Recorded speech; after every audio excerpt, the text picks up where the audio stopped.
What's up, guys? Last month, I posted a video that suggested that Gonfalon Bay in High Isle might be the new GOAT city.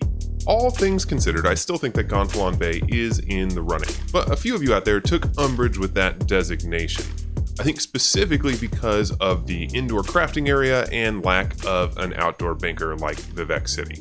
But to some extent, I think it's made up for the fact by the Writ boards and the Writ turn-in location being located so close to that crafting section.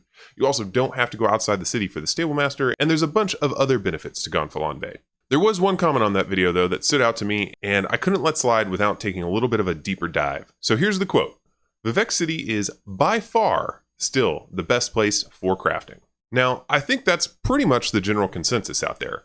Most people that I've encountered seem to think that Vivec City is the best for daily writs, and if they've tried other cities, they end up going back to Vivec. I think for the most part, ESO players just accept it, and for those of us that call Rimmen or Alinor or Leyawiin home, we use the architecture, convenient in-room placement, or easy access to the outfit station to justify it. But I haven't actually tested it, so I'm curious, is Vivec City actually the best for daily writs? Is it the best crafting area in ESO by far? I'm not actually so sure about that, and in today's video, I'd like to take a closer look and see if Vivec City actually stands up to the recent additions to ESO. I'm Cal, and welcome to Daily Writ Time Trials.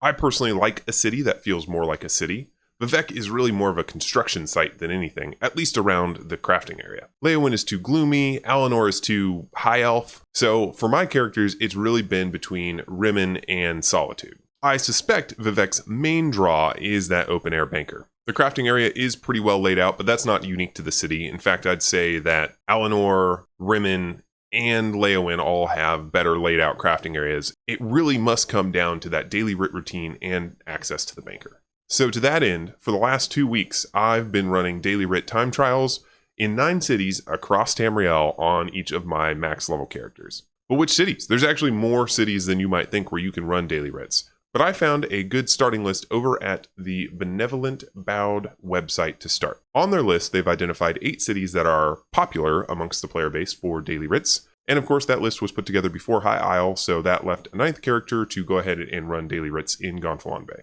In order to standardize my data, I went ahead and used the speedometer add-on to make sure that all my characters had the same run speed. I then laid out some test criteria. For each character, I'd use the same loadout and complete the same list of tasks as quickly as possible. Each character is using both Steed's Blessing and the Celerity Champion skills. For my Wood Elf characters, I did have to invest a few less CP points into Steed's Blessing to make sure that they were running at the same speed as everybody else, since Wood Elves do get that movement speed bonus by default. I'm also wearing the Ring of the Wild Hunt on each of these characters, and each day I would start out next to the Writ board. I would pick up all 7 daily writ quests. Then I would go to each of the crafting stations, craft the items required using Dolguban's Lazy Writ add-on, as well as the Potion Maker add-on. This helped me normalize the data even more, as it meant that I wasn't making mistakes or searching for recipes or what have you. Then I'd travel to the turn-in location, turn in the daily writs, let the Lazy Writ add-on open all of the bags for me while I was on my way to the banker, and then I would open up the banker dialogue.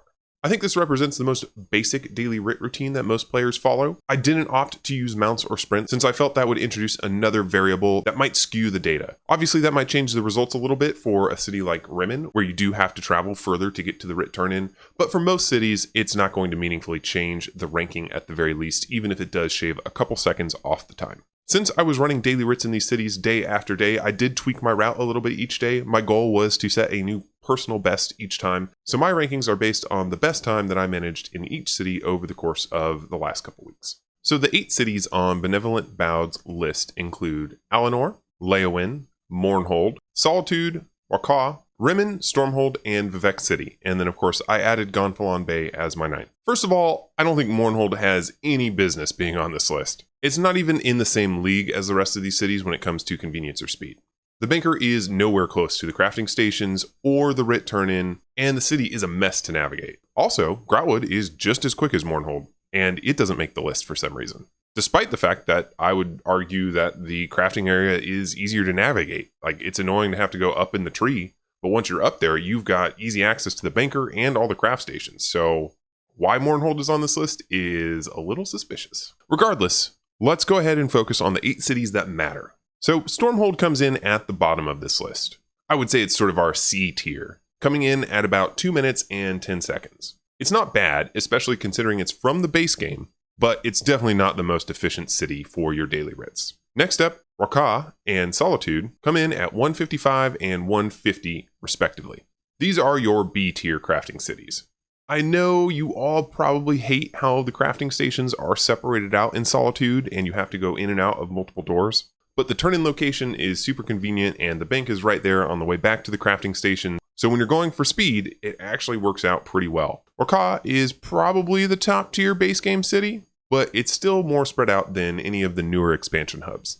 Near the top, we've got your A tier. That's Rimmen, Alinor, and Gonfalon Bay. They all come in right around a minute 40. Gonfalon Bay was the fastest of the three of them, but we're talking about a difference of a second or two between the three. Regardless of your choice here, you are shaving about 10 seconds off of those B tier cities, and you'll be getting your daily writs done in about a minute 40. In all three cities, you do have to traverse a little bit of the city, but they all have a nice loop to run. It's all close to the way shrine. The guild traders are right there. Everything is accessible. So these are great options for anyone who happens to prefer the architecture and scenery of one over the others. Finally, the S tier, Vivec City and Leyawiin. As much as I hate to admit it, Vivec City did edge out Leyawiin in my time trial experiment by a whopping 1 second. That's right. Vivec is the most efficient city to do your daily writs by a whole second. Both of these cities will save you an additional 10 seconds or so over the A tier cities, coming in right around a minute 30. Here's the leaderboard with my best times for each city, so you can see all of the cities I tested. And as you can see from this list, I did try running daily writs in the 9 I mentioned previously, as well as the Hollow City, Eldenroot, Orsinium, Belkarth, and Wayrest. Since none of those extra cities were really competitive, I only ran them a couple times to get a sense of how efficient the city was for daily writs. With practice, you could probably shave another 10 to 15 seconds off those times, but you're not going to get anywhere close to those top tier cities. So there you have it. If efficient daily writs are your only concern, it seems that Vivec City is still the way to go. But Leyawiin is nearly as efficient and comes with a much more accessible outfit station and better in-room placement. If those perks appeal to you, but you're still leveling up your mount skills, then Gonfalon Bay is definitely worth a look, as you'll lose a little bit of efficiency with your daily writ crafting, but you get the outfit station, the in-room placement, and a stable master that are all right there. Of course, none of this actually matters if city aesthetics are the most important thing to you. And at the end of the day, you're only going to be spending a few seconds longer if you opt to do your daily writs somewhere other than Vivec City and Leyawiin. So really, pick the city that appeals the most to you. I only hope it's not Orsinium, because that banker placement is... Thanks for sticking around till the end of the video, guys. I had a lot of fun digging into this, even if I wasn't able to empirically prove that Vivec City sucks. But is there another city that I should have tried out?